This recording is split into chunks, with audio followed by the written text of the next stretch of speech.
may pananampalataya sa Panginoon.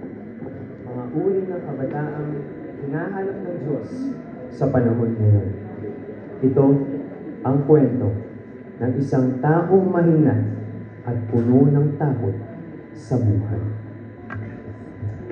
Mga young people, lagi nating tatandaan, kagaya ng ating napag-aralan kanina, without one, there will not be 1 million. Alam niyo, ating nauunawaan, ating nasasaksihan, kaano kasama ang mundo ngayon. Kaano nagiging lulong ang mga kabataan sa mga bagay na mali at hindi tama.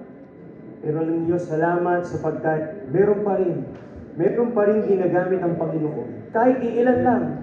Pero naniniwala ako na meron pa rin pag-asa ang henerasyon na ito. Amen? At salamat dahil meron tayong ilang mga kabataan kasama ngayon na I do believe ay bisita ng ating pong mga kasama. So, pwede ko bang patayin muna si Brother Joven upang ipakilala yung mga naging bisita niya. Ay, patayin din natin at palampakan natin sila. Amen? Salamat. Welcome kayo dito, brother. At sige, makakaupo na kayo. And sige, tawagin naman natin si Sister Janelle para ipakilala yung mga naakay niya. Amen. Salamat sa iyong pagpunta. Makakaupo na rin kayo. At sino pa ba? Sige, si Rachel naman. Pwede pakilala yung kasama mo? Amen. Ano pangalan niya? Blue, amen. Salamat, makakapukan na. And then blessing, dati kala natin wala itong madadala, pero sige, patayin natin si Brother Mark Chris, at yung kanyang naimbita. Amen. Si Brother Mark, tama? Okay, salamat, At lagi niyong tatandaan, mga young people, ang buhay natin ay napakahalaga para sa Panginoon, amen? Ay sana patuloy lang tayong sumunod, patuloy natin gawin ang ating mga nababasa sa kanyang mga salita. At hindi ko po alam kung gagawin ninyo, pero mauuna na rin ako at magpe-prepare ako para sa ating programa mamaya. So, sige, paalam ha. God bless sa inyo. Okay, salamat.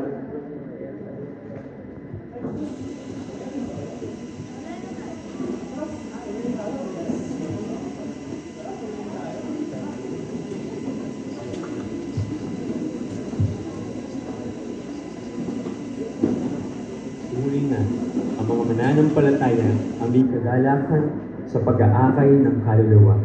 Ngunit may isang Kristiyano hindi maipinta ang mukha.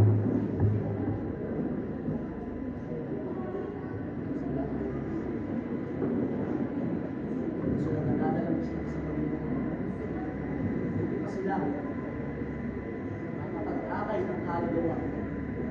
Kasi na, gagamit ang kanilang posesyon. Ulit ako. Ito. Narito. Nag-iisa. Dahil sa katawan na ito, hindi ko mag-glorify ang Panginoon ko. Dahil sa katawan na ito, at sa takot kong ito, na hindi ko man maibigay ang best ko sa Panginoon. Dahil hindi, alam ko, gagamitin ako ng Panginoon.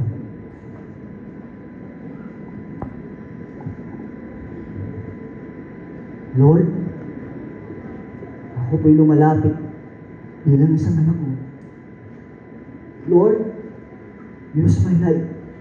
Gamitin mo ang buhay ko, Panginoon. Bigyan mo ako, Panginoon, ng pagkakataon na mapaglingkuran ka. Bigyan mo ko, Lord, ng pagkakataon na mapurihan ka. Bigyan mo ko, Lord, ng pagkakataon na wala akong ibang may taas, kundi ang iyong pangalan lamang. In Jesus' name I pray. Amen. Magandang umaga, Brother Zed. Magandang umaga, Brother Peter. Yes, yung preaching kanina, soul winning. Nakaka-excite talaga mag-soul win. Oo. Yes, sir. Subas na ako sa akin mag-soul win. Ha? Talaga ba? Oo. Sigurado ka ba? Oo naman. Sige. Okay lang bang mag-base lang muna ako saglit? Tapos, isa tayo? Sige. Sige.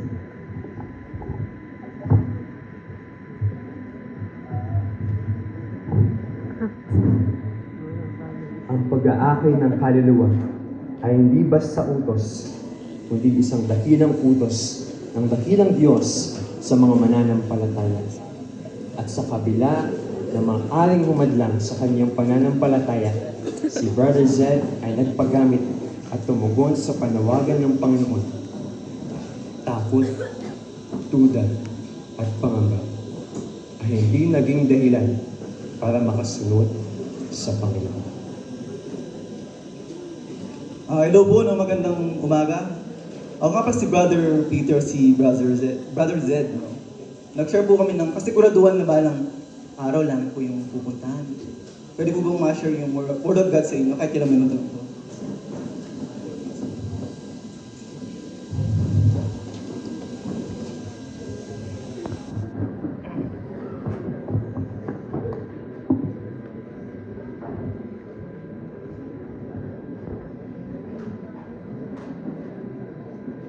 In Jesus' name I pray.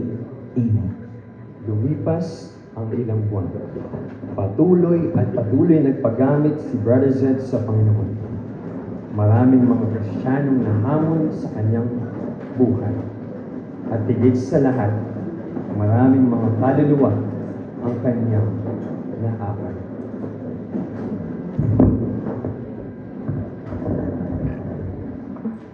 Amen, At muli, nagpapasalamat tayo sa Panginoon na tayo ay dinala niya sa kanyang tahanan upang patuloy nating ma-enjoy itong programa niya, At salamat kasi, alam niyo, young people, naalala ko, how many months na ang lumipas at before, nabibilang ko lamang yung mga nakaupo dyan, Merong mga young people na nakapagdala ng kanilang mga bisita. Pero salamat dahil sa oras na ito, naniniwala ako that we recognize ang isang taong ginamit ng Panginoon. Nais ko pakilala at i-recognize si Brother Zed. Salamat sa katapatan ng kapatid na ito. Dahil, alam niyo, sa kabila ng pwedeng maging hadlang sa kanya upang hindi magamit ng Panginoon, pero naniniwala ako na hindi niya ito tinignan dahil ang tanging gusto niya ibigay ang kanyang buhay, ipagamit para sa Diyos. Kaya sa oras na ito, nais kong ipakilala at patayuin lahat ng nawin ni Brother Zed at kanyang naidala sa simbahan. Amen! Palakpakin natin sila. Salamat, At kayo na pong bahala dyan, Magtulungan tayo para maalagaan ang mga kabataan nito. At sige, tayong lahat ay tumayo. Nais mong hilingin ng bawat isa na tayo tumayo, tayo pumikit, tayo yumuko, at mag-close tayo sa ating panalangin. Let's pray. Marunong sumunod at may pananampalataya sa Panginoon. Mga uri ng kabataang hinahanap ng Diyos sa panahon ngayon. Ito ang kwento ng isang taong mahina at puno ng takot sa buhay. Pero tinawag at ginamit siya ng Panginoon para makamit ang inaasam na tagumpay.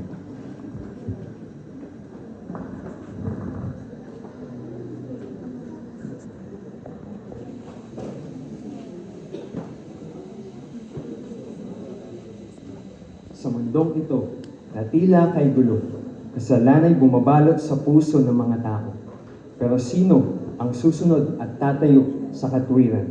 Panawagan ng Diyos na sa atin iniatang.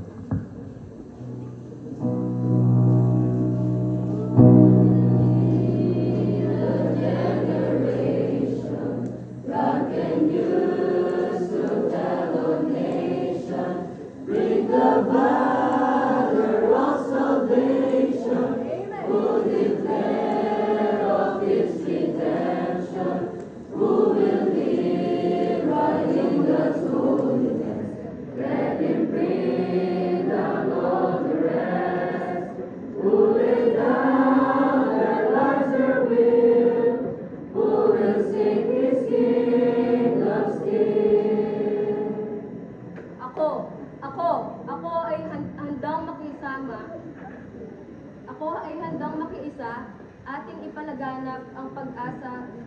Anumang takot at kahinaan ang iyong tinataglay, ang Diyos ay iyong kasama, laging nakaantaban.